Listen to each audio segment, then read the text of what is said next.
This is the Honda City Hatchback 1.5-litre V-Sensing and the 1.5-litre RS HEV. Price difference between the two, an eye-watering 14,000 ringgit. However, when you use both cars over the span of 10 years, they actually cost about the same. Let me show you why.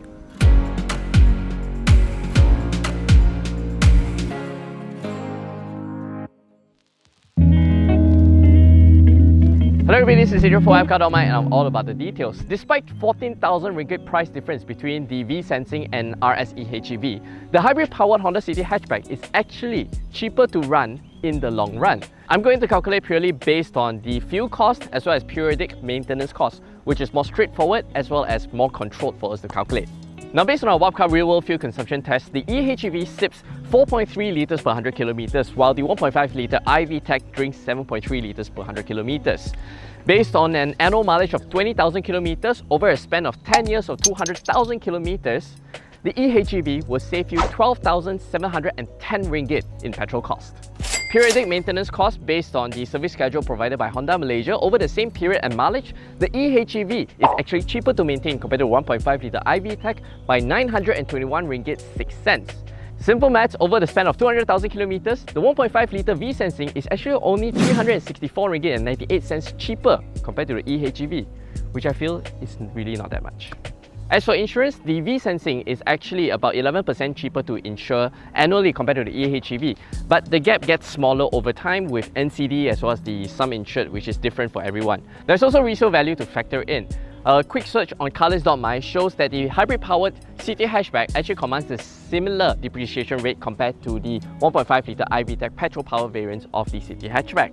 But because we don't have enough data points to extrapolate how much would the hybrid-powered City Hatchback cost or resale value over the span of next 10 years, based on today's market conditions, it's wise to assume that this will lose a little bit more value compared to the petrol-powered one. Why do I say based on today's market conditions? Because if, let's say, one day the government decides to raise petrol prices, ceiling prices to 3 ringgit for RON 95, the hybrid cars would definitely go up in value. So after running the numbers, paying 14,000 ringgit upfront, I won't deny it, it's a lot of money. But over a span of 10 years, 200,000 kilometers, the cost that you're going to fork out is actually pretty similar. Would you still consider the hybrid EHEV then? For me, I personally would, because the EHEV City Hatchback is way more exciting and a whole lot better to drive. Even on paper, the RS EHEV gets better goodies. For example, the sharper body kit, which I think is a necessity. Just look how much more ying zai it is, with the black bits as well as these aero trims.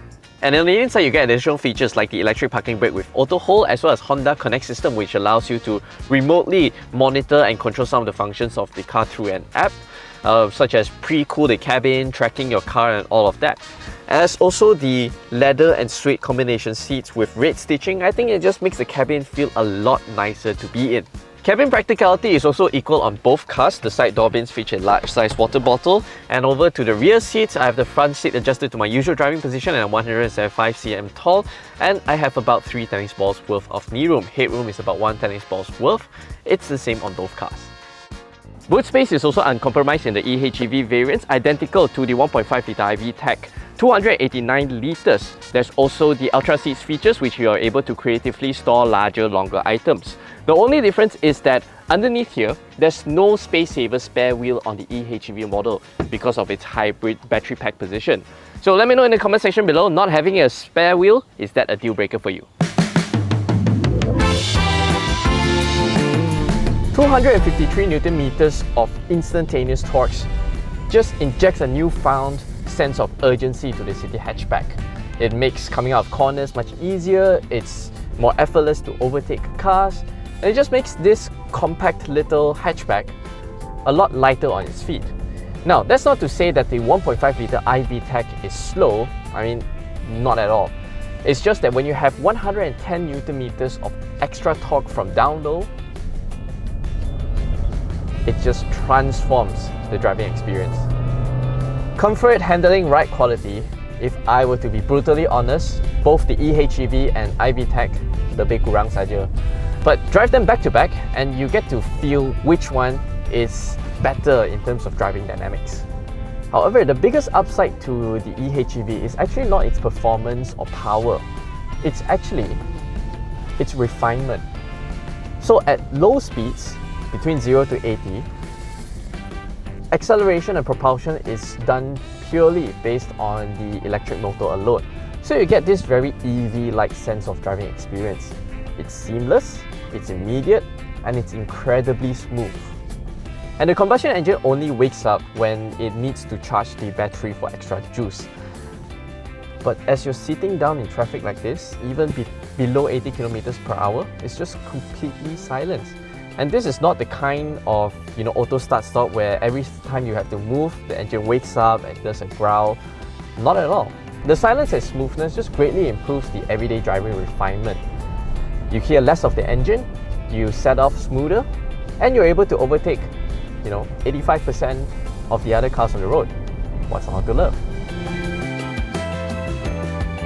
To take 10 years to justify the 14,000 ringgit price difference between the V-Sensing and eHEV may sound absolutely no sense to a lot of you all. And I would agree too. That's because fuel prices are so cheap today. 2 ringgit and 5 cents per litre for RON 95. If today government were to remove the fuel subsidies and petrol costs 3 ringgit plus, then the eHEV would make perfect financial sense. But besides the fuel efficiency, the eHEV offers a whole lot better driving experience from its instantaneous torque and many other intangible things which I've described earlier. But let me know in the comment section below which would be your pick, the V-Sensing or the RS eHEV.